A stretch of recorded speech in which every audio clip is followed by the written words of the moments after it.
déclare inaugurer donc le renforcement et la continuité de la mise à l'eau des embarcations nautiques à la base nautique communale du Touron. Voilà, je vous remercie. Quel bonheur de nous retrouver au bord de notre magnifique lac et la baie du Touron pour fêter l'achèvement des travaux de prolongation et sécurisation de la rampe de mise à l'eau. Certes, nous n'avions pas prévu, voici quelques semaines, que le niveau d'eau puisse être dès à présent celui de la haute saison touristique. Mais personne ne s'en plaindra, bien au contraire, si ce n'est que nous vous laissons découvrir les travaux sur ces quelques photos qui sont à mes côtés. Une visite guidée subaquatique est organisée à l'issue de la cérémonie pour le plus audacieux. J'espère que vous avez pris vos maillots. Les palmes et les masques et les tubas vont vous être distribués. Non, c'est une plaisanterie, vous l'aurez compris. On va rester les pieds sur terre et imaginer les travaux qui ont été réalisés. Mesdames, messieurs, cette rampe de mise à l'eau sécurise l'activité nautique de Saint-Julien dans son ensemble, permettant un accès à l'eau par moins 25 mètres, se rajoutant aux 25 existants. L'objectif est de permettre aux embarcations de descendre jusqu'au niveau du lac en toute sécurité. En effet, il était devenu indispensable d'allonger la rampe de mise à l'eau afin de tenir compte des variations de la hauteur d'eau selon les saisons et les années de sécheresse. L'accessibilité au plan d'eau sera améliorée pour les bateaux des usagers, mais également pour les sapeurs-pompiers. En effet, ce port est le seul point autorisé de mise à l'eau pour les bateaux d'une puissance supérieure à 6 chevaux. Ces travaux ont coûté 31 600 € et ont reçu le soutien financier du Conseil départemental dans le cadre du contrat départemental de solidarité territoriale, d'EDF et de la Fédération départementale de pêche. L'État, monsieur le sous-préfet, n'ayant pas été sollicité pour ce projet, mais nous apprécions votre présence. Une fédération active et impliquée dans la vie locale. Son président, avec qui nous partageons cette inauguration, est attentif, voire très attentif à ce que la pêche sur le lac, sur ce lac, et plus particulièrement dans cette baie, soit appréciée de tous, et je l'en remercie.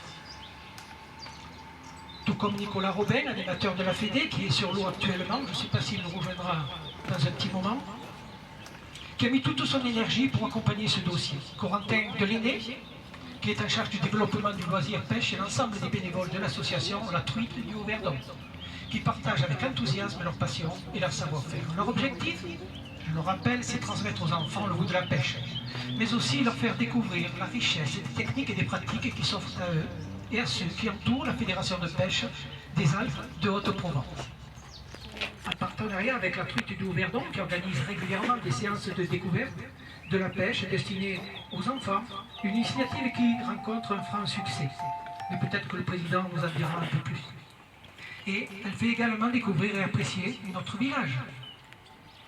Tout au long de ces journées, les jeunes participants s'initient à différentes techniques de pêche, la pêche au toc, la pêche au fédère, la pêche au bord du lac, la pêche au flotte-tube, ainsi que la pêche à rivière. Bravo! Bravo pour votre dynamique et merci pour votre participation. C'est avec plaisir que mon conseil municipal et moi-même vous accueillons sur ce site. Si ce lieu est fortement apprécié des pêcheurs, comme je viens de le dire, il est tout autant des habitants, des touristes et sportifs qui y pratiquent différentes activités, comme quoi l'espace peut être partagé et doit être respecté par tous. Je salue au passage la présence des représentants des deux associations qui animent ce lieu, le club nautique de Castillon et le club motonautique du lac de Castillon, ainsi que les responsables de Bic et Biche, qui est en face de moi, qui vous fait découvrir les berges du lac de Castillon en toute sécurité avec des bateaux, des petits bateaux à moteur sans permis. Je pense qu'ils doivent apprécier cette initiative. Bien qu'irrésistible en raison de ses eaux turquoises, je vois là, il n'y a pas que le département dans son ensemble qui est irrésistible. Le point local de là, et il en fait partie. C'est pour ça que tu es dans votre canton. Le lac de Castillon est l'endroit idéal pour passer de belles journées estivales, baignade, voile, navigation, ski nautique, pêche, si pratique, au pied des montagnes du Verdon. Mais je rappelle que ces activités ne sont pas sans danger. Et les dirigeants en ont conscience et mettent en œuvre les mesures qui s'imposent à eux par les réglementations en vigueur, que ce soit de par les services de l'État au travers d'un arrêté préfectoral portant règlement de police de la navigation sur le plan d'eau, formé par la retenue EDF de Castillon, et par un arrêté de la commune qui réglemente le stationnement et la mise à l'eau de toute embarcation navigable. Je rappelle simplement que le respect de cette réglementation, notamment en matière de stationnement, est important pour le bien-être de tous, notamment pour les remorques, qui doivent être dételées et garées aux espaces réservés à cet usage à proximité immédiate. Que la vitesse est limitée sur la rue du Touron, par respect des riverains, la sécurité et la sérénité de tous les utilisateurs du plan d'eau et de la base nautique communale. Un grand merci à tous pour le respect de ces consignes. Comme vous l'aurez compris, la volonté de la commune est de rendre praticable la navigation avec des niveaux d'eau inférieurs à la cote de comptabilité touristique, en cas de forte sécheresse par exemple, mais aussi d'étendre la pratique nautique sur les ailes de saison, c'est-à-dire le printemps et l'automne. Mais pas que. Nous entretenons de bonnes relations avec les services de la gendarmerie de Castellane, qui utilisent cette cale parfois pour ses tournées, présents à nos côtés au quotidien, que ce soit sur l'eau ou à terre. Des sapeurs-pompiers, dont nous autorisons à titre gracieux le stationnement d'un bateau de secours en période estivale, où la fréquentation passe en surfréquentation.